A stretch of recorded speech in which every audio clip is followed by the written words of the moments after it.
Okay, I just wanted to show the very last bottle of my dad's Irish Style Dublin Stout he brewed back last winter. It's from the Munton's Mount Malloch Irish Style Dublin Stout brew kit.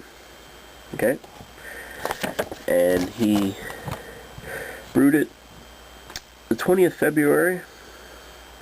I used 1 1/4 kilograms of corn sugar, and he bottled it on the 14th of March. So it hasn't quite cellared for a year, but it's close.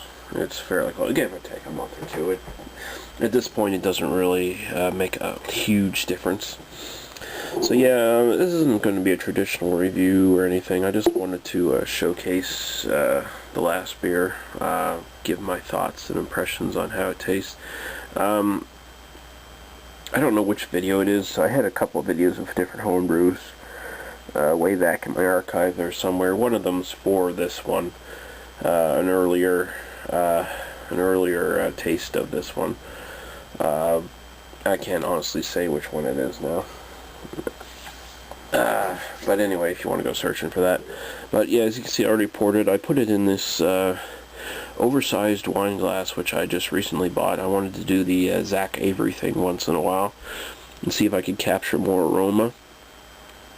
Okay. It's got a nice tan, sort of little foamy head. It started out fairly thick. It dissipated, but this little ring seems to be sticking quite well. It probably won't go away for a while. It's a nice little tan kind of ring. Reminds me in many ways of St. Ambrose Oatmeal Stout, okay, which is my all-time favorite beer. As you can see, we have it bottled. We had it bottled in a Smithwick's bottle. Apparently in Ireland, they call it Smithwick's. I had someone bitch at me during on my Smithwick's review for not pronouncing it properly. Well, anyway, as you can see, I held it up to the light. There was a slight red tinge down there. I don't know if it was just my eyes playing tricks on me or what, but I'm pretty sure it's a pitch black, pretty much, and not so much a deep ruby red, say, as Guinness is. Okay. So we're gonna smell it now. This isn't going to be a traditional review, by the way. It's just a showcase of the beer, just to give my last final impressions of the finished product. Okay? And so we'll smell it. Sort of a molasses sort of smell, and it's sort of punctuated with sort of a chocolate and coffee kind of, and even maybe a bit of a caramel sort of hints here and there. It's a very pleasant smell, very, very pleasant smell. Very smooth. Nothing astringent. Nothing coy. Just very nice, very mellow, nice. It smells substantial and thick, though. It gives off the impression of body. So we're going to taste it now.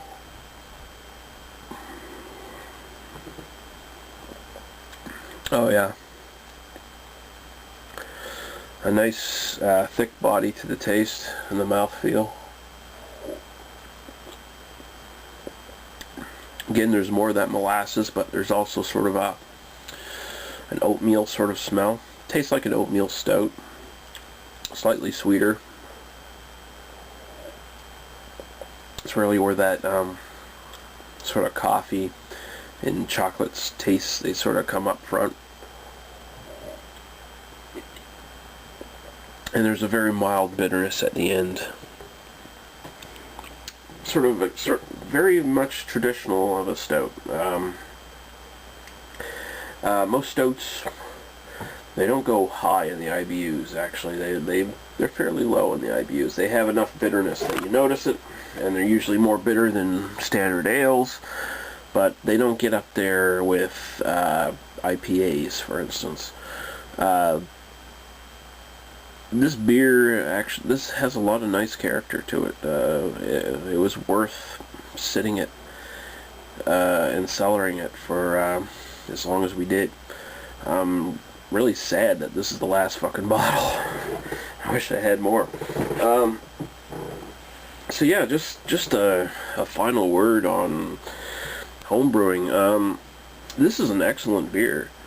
It's quite an excellent beer, and although I'm not a beer tasting expert or anything, I've had enough beers now, I think, where I can, justifiably say that one beer is excellent and one beer is shit.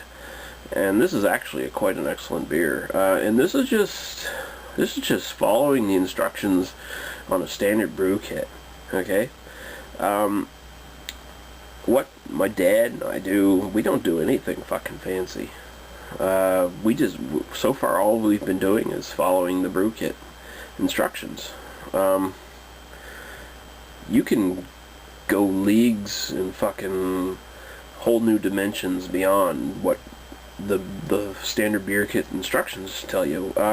If you check out Febuary 21, who is also a fellow Canadian beer reviewer, and he's under my subscriptions, he just did a 3-part series on homebrewing. He used all natural grains, made his own wort, and yeah, then that was friggin' awesome to watch. And other people out there, they do all kinds of stuff like that. Real serious homebrewers, like super serious homebrewers, they've gone further steps. It's almost as if they're making their own microbrews. Like they're almost like doing the same stuff that microbreweries do. Okay? Except for maybe perhaps on a smaller scale. So, yeah, there is no limitations to what you can do with beer, really. Beer is probably one of the most amazingly unlimited possibilities for making different beers. And at the same time, it's so incredibly simple to do. It's simple fucking chemistry. It just takes a little bit of hard work and a few simple rules you have to follow, and after that you can do anything. You can do anything, you can add anything. Beer is fucking amazing. Beer is an amazing fucking drink. Homebrewing is so worth it. So worth it. You pay so little money and you get so much back in return. Once you start getting really good at it, making really good beers, it's beautiful. It's so much better than going to the liquor store and having a selection of a few okay beers and being forced to, if you want a 24-pack of something, you have to pick up some sort of crappy, shitty fucking domestic beer. Not with homebrewing. Homebrewing, you brew your beer, wait a month or two to get it good. You open up, you got yourself a 65-pack of really good beer, and you're gonna enjoy it a whole lot more than that fucking 2-4 of fucking Molson that you bought the other weekend, okay?